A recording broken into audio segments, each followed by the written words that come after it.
पाकिस्तान के प्रधानमंत्री ने एक बार फिर जब संयुक्त राष्ट्र की सबसे बड़े मंच पर कश्मीर का राग अलापने की कोशिश की, तो भारत की तरफ से उसका जवाब यूएन में जो पोस्टेड हमारे सबसे जूनियर मोस्ट के अधिकारी है उसके थ्रू दिया गया था पाकिस्तान के प्रधानमंत्री को, और उस अधिकारी की तरफ से पीओजे के और गिलगित बल्तिस्तान के हालात इतने खराब हो चुके हैं कि अब लोग कहते हैं कि या गोली खाएं तो या फिर रोटी खाएं। पाकिस्तान जो है वो अपनी हरकतों से बाज नहीं आ रहा। यूनाइटेड नेशन की जनरल असेंबली में एक दफा फिर से कश्मीर का केस सामने रखा गया है। पाकिस्तान के केयर टेकर निगरान वजीर आजम ने फिर कहा है कि कश्मीर को हमारे हवाले कर दो। देखे ना, अभी पिछले दिनों इन्होंने फिर घुसपैठिए भेजे और एनकाउंटर्स हुए, और वो यंग लड़के हैं जिनकी तस्वीरें भी सोशल मीडिया पे वायरल हो गई, फिर जो मारे गए वहां पे। और पाकिस्तान जो है वो बाज नहीं आ रहा। कितनी दफा इनको कहा है कि ये बंद करें घुसपैठ, फायदा तो उस घुसपैठ का है नहीं। पाकिस्तान में तो ऐसा लगता है कि मानो अपनी बेइज्जती करवाने का मन बना रखा है और हमेशा अपनी बेइज्जती किसी न किसी कारण से देश दुनिया में करवाना चाहता है। पाकिस्तान के जितने भी प्रधानमंत्री थे अब तक उन्होंने पूरे देश में और दुनिया में अपनी बेइज्जती करवाने का जैसे मान लो ठेका ले रखा है, और उसी को आगे बढ़ाते हुए इस समय के कार्यवाहक प्रधानमंत्री अनवार उल हक काकर साहब ने भी उसी क्रम को आगे बढ़ाया। इस क्रम में उन्होंने जो है कोई कोर कसर नहीं छोड़ी, और भारत से मुंह के खाने के बाद दुनिया भर में बेइज्जती कराते फिर रहे काकर साहब का क्या मामला हुआ वो आज हम आपको बताते हैं। दोस्तों, यूएन जनरल असेंबली में मीटिंग थी और वहां पर पहुंचे पाकिस्तान के कार्यवाहक प्रधानमंत्री काकर साहब ने जब कश्मीर का राग अलापा तो फिर वो अलापते ही रहे, और ये नहीं सोचा कि अभी भारत भी बैठा है और भारत को भी जवाब देना है। और इस चक्कर में उन्होंने बहुत सारे एलिगेशंस भारत पर लगा दिए, जैसे कि कश्मीर में जुल्म हो रहा है, मुस्लिमों पर जुल्म हो रहा है भारत में। यही सब पुराना उनका घिसा पिटा डायलॉग जो उनके यहाँ की टीम लिखकर उनको देती है उसको उन्होंने पढ़ दिया वहाँ पर। और इसके बाद वहाँ पाकिस्तान की मीडिया जो है उसने अपने देश में अनाप शनाप खबरें चलाना चालू कर दिया कि काकर साहब ने बड़ी दम दिखाई और बड़ी दरियादिली दिखाई, बहुत दमदार हैं, उन्होंने अमेरिका में भारत को लताड़ दिया। लेकिन उसके बाद ही जैसे भारत को फिर मौका मिला, भारत देश के जो डेलीगेट्स थे उनको मौका मिला अपने जवाब में या अपने भाषण में उनको कुछ कहने का जब मौका मिला, तो वहाँ पर भारत की तरफ से उन्हें करारा जवाब दिया गया। भारत ने सीधा कह दिया कि पाकिस्तान पीओके को खाली कर दो और अपनी आतंक की दुकान पर ताला लगा दो, और इसके बाद में अपने यहाँ जो आपके अल्पसंख्यकों पर और महिलाओं पर जो आप दुर्दशा कर रहे हैं उसके बारे में भी थोड़ा सा ध्यान रखो, और वहाँ पर अपनी व्यवस्था पहले ठीक करो। कहने का मतलब भारत की ओर से इतना करारा जवाब दिया गया जिसमें उन्हें बताया गया कि आप पहले अपने आप को ठीक करो सर, पीओके खाली करो, क्योंकि पीओके भारत का हिस्सा है, भारत के पास इसका एविडेंस है। हम अभी जबरदस्ती नहीं कर रहे हैं तो इसका मतलब ये नहीं कि हम ले नहीं सकते हैं, हम जबरदस्ती पर आ जाएंगे तो लेकर रहेंगे। इसके अलावा बताया गया कि आप जो है अपने यहाँ का पहले ठीक करिए, अपनी आतंक की दुकान बंद कीजिए, जो आतंकवादी आप भेजते हैं हमारे कश्मीर में उसको बंद करिए, और जो हमारे यहाँ 26/11 का मामला हुआ था उसके आतंकवादियों को आप पहले अपने कोर्ट में सजा दिलाइए, उसके बाद आप भारत पर ये सारे एलिगेशंस लगाइए। यानी कि ये तो ऐसा हुआ कि आप अपनी गिरबान में नहीं झांक रहे हैं और दूसरों पर इल्ज़ाम लगा रहे हैं।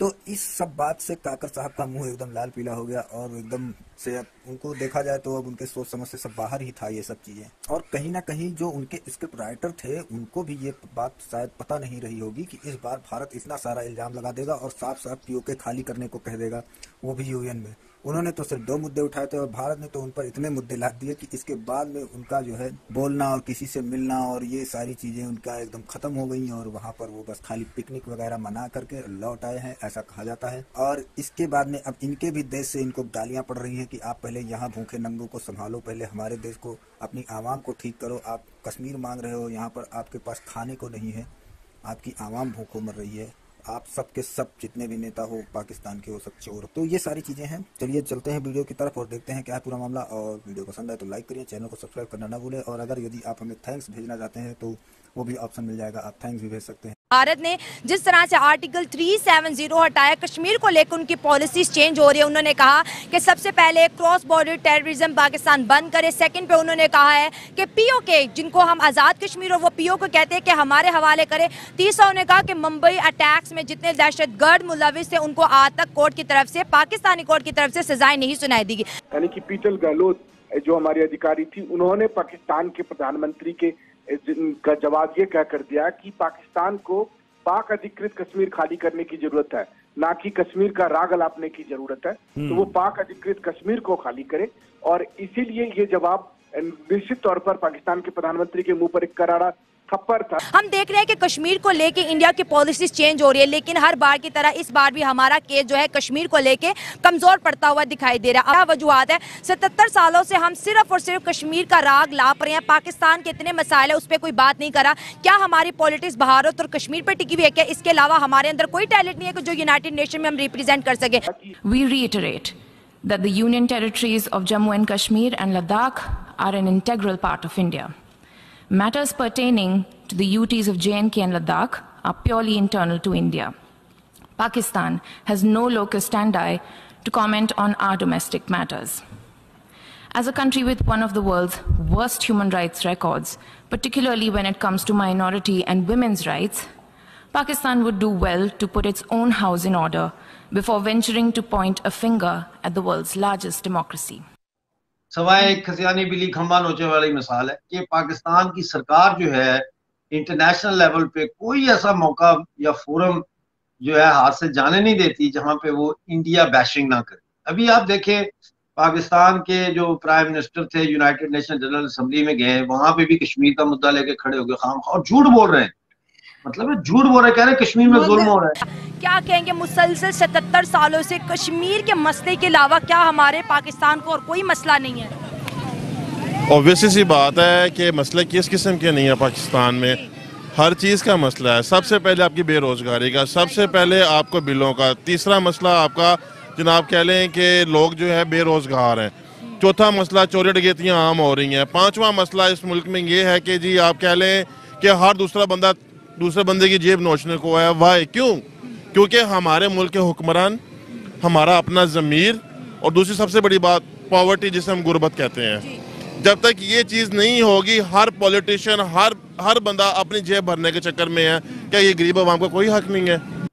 अब इंडिया कहता है कि भाई बहुत हो गया, अब इस मसले को निबेड़ा जाए किसी तरह। और फिर मैं समझता हूँ कि अब मोदी सरकार के ऊपर भी बहुत ज्यादा प्रेशर बढ़ गया है, क्योंकि मोदी सरकार ये दावा करती रही है कि हम POJK जो है उसको लेंगे।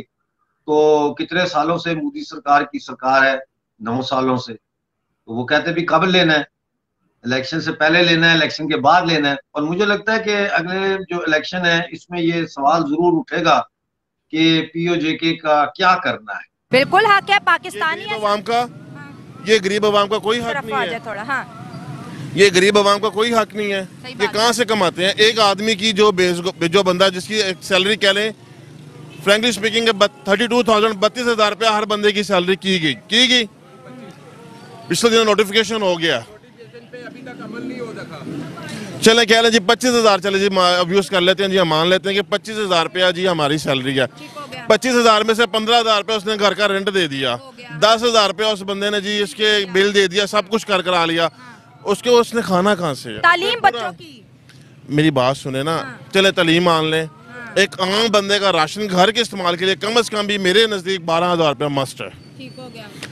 25,000 में से 12,000 वो गया, 10,000 बिल का गया, 15,000 रुपया वो उसका घर का रेंट दे दिया। उस बंदे ने क्या नहीं करना, उस बंदे ने जाके खुदकुशी नहीं करनी, क्या करना है? नहीं, उन्होंने तकरीर थोड़ी लिखी है, वो तो GHQ से लिखी गई है और उनको एयरपोर्ट पे पकड़ा दिया, ओए एक गल करनी है तू जाके दे। वो तो उनकी अपनी तकरीर तो कोई है नहीं, वो तो GHQ का नैरेटिव ले रहे हैं जो उन्होंने पाकिस्तानी 2 जर्नलिस्ट को इंटरव्यू दिया है, वो भी इंटरनेट पे मैंने देखा है। उसमें भी जो बात वो कर रहे हैं वो देखो ना, कुछ सर पैर ही नहीं, कह रहे कश्मीर में बड़ा जुल्म हो रहा है, कश्मीर में ये हो रहा है, कश्मीर में वो हो रहा है। कहाँ हो रहा है जुल्म? हम भी तो देखें ना, ये कश्मीर अपनी बात करते नहीं है। अब BBC जो है वो भी इंडिया के खिलाफ कश्मीर का जो मौकफ है उस पे BBC इंडिया का मौकफ नहीं दिखाता, बल्कि पाकिस्तान का झूठा मौकफ दिखाता है।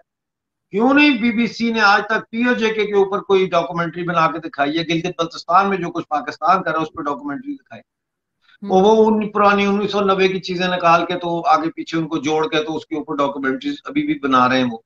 तो ये सही नहीं है। ये सब GHQ की पैदावार है, GHQ के फंडेड है। जितना लिबरल और लेफ्ट का तबका है ब्रिटिश जर्नलिज्म में, वो मेजॉरिटी जो है वो पाकिस्तान के नैरेटिव को सपोर्ट करती है। लेबर पार्टी जो है बरतानिया की, उसके अंदर ISI के इतने लोग घुसे हुए हैं और प्रो पाकिस्तान लोगों को घुसाया गया है। लेबर पार्टी में, और वो फिर MP बने हैं। स्कॉटलैंड का जो प्राइम मिनिस्टर है, जिसको यहाँ फर्स्ट मिनिस्टर कहा जाता है, हमजा यूसुफ, वो भी प्रो पाकिस्तानी है। तो आप कैसे तवक्को करते हैं कि स्कॉटलैंड से कोई आवाज उठेगी POJK के लिए या गिलगित बल्तिस्तान के लिए? क्योंकि ये इलेक्टोरल पॉलिटिक्स करते हैं, इनको वोट चाहिए, ये वही बात करेंगे जो लोग सुनना चाहते हैं। आप कश्मीर की बात देखें, कश्मीर पे बात न करें, अपने मुल्क पे बात कर लो। मुल्क कश्मीर का अपना मुल्क तो सारा जलील हो गया, जो एक टाइम की रोटी सब भूखे मार रहे हैं। ये सारा तमाशा बना हुआ है। कोई बंदा ये अपने हक के लिए बोल सकता है? कोई नहीं बोलेगा। वज़ीर आज़म क्यों कश्मीर के बात नहीं बोल सकते? निगरान को क्या करना है? इसकी भी दिहाड़ी दे के बेचारे बैठते हैं, वैसे उतने कमाए, वो कमाए हो या ना कमाए हो। नहीं बैठने दे रहा, फिर माफिया नहीं बैठने दे रहा, फिर हम किसको लिखेंगे? कौन आएगा? मैंने इधर एक बात की थी, मैं कहा यार अपनी महंगाई, अपने पेट की खातर इस चौक में आ जाओ, ये बाहर आ जाओ। नहीं हो सकता, क्योंकि ये सारे बंदे, कोई बंदा अपनी जात के लिए नहीं लड़ेगा। सिर्फ एक तनख्वाह और एक मोबाइल, इसके ऊपर बस खत्म। अब ये चीज आगे उन्हें दी है कि आप ये स्पीच ये नहीं करेंगे, ये करेंगे। तो काकड़ साहब ने एक दफा देखी और स्पीच पकड़ के वो पेपर पीछे किया और अपनी स्पीच, उनकी पेपर की स्पीच आगे रख ली। तो क्या हम आप डिसाइड करेंगे कश्मीर पे? ये सब एक ढोंग बना हुआ है। हम गरीब लोगों पे मौत पैदा की हुई है, हमें जिंदा दरगोर किया हुआ है। इस कौम को, ये वैसी कौम वैसी मर चुकी हुई है, ये कौम वैसी मर चुकी हुई है। ये पाकिस्तानी कौम नहीं है। करेंगे उनका टिनोर कितना है, खींच देंगे, अगर खींचेंगे भी ठीक है ना। तो मेरी बात हो, गुर्बत है, बेरोजगारी है, लोग मर रहे हैं, आपको कश्मीर का लेकिन डेफिनेटली सिर्फ ये था कि वहाँ पे बात करनी थी। वहाँ के सफीर का जो जनरल असेंबली मौजूद है, वजीर आजम जो निगरां है, वो क्या वहाँ पे बात करेगा? उसका तो वहाँ पे डोमेन ही नहीं है, उसका तो वहाँ पे इख्तियारात ही नहीं है। तो उसने वही रिपीट करी है जो पिछले 77 साल से हम बात कर रहे हैं। लेकिन सवाल ये है कि हमारे आज भी देख लें, देखिए आज भी मैं कोई भी न्यूज़पेपर उठाता हूँ या कोई भी न्यूज़ देखता हूँ, इंडिया के अंदर कोई एक नेगेटिव चीज़ होती है ना, हमारे यहाँ बहुत बड़ी न्यूज़ बनती है कि भाई ये देखे वो G20 का वो था, वो जो उनके ऐसा हो गए, वो ये नेगेटिव होगी। लेकिन सवाल ये कि हम उनकी नेगेटिविटी हाईलाइट करते हैं, लेकिन अपनी नेगेटिविटी कहीं नहीं दिखाते। वो इंटरनेशनल मीडिया दिखा रहा होता है, सब दिखा रहे होते हैं, लेकिन दुनिया की 99% दुनिया देख रही होती है। तो आपको तो अपनी नेगेटिविटी हाईलाइट जी। लेकिन सर इससे लोग तो सुनना चाहते हैं जो कुछ कह रहे हैं, लेकिन पब्लिक मुझे नहीं लगता कि इतनी कोई इंटरेस्टेड है इनकी बातचीत में, और ना ही दुनिया को कोई फर्क पड़ता है। आज भी मैं देख रही थी, बड़ी अच्छी एक किसी ने ट्वीट लगाई थी और उसमें यही पिक्चर्स दिखाई थी, वर्ल्ड दिखाया था, और किसी को कोई फर्क नहीं पड़ता कि इन्होंने जाके यूनाइटेड नेशन में क्या बात की है। सिर्फ इनका अपना शौक पूरा हो जाता है कि चलो मैंने एक यहाँ पे भी आकर एक भाषण दे दिया, क्योंकि ये काफी शौकीन लगते हैं यूनाइटेड नेशन के।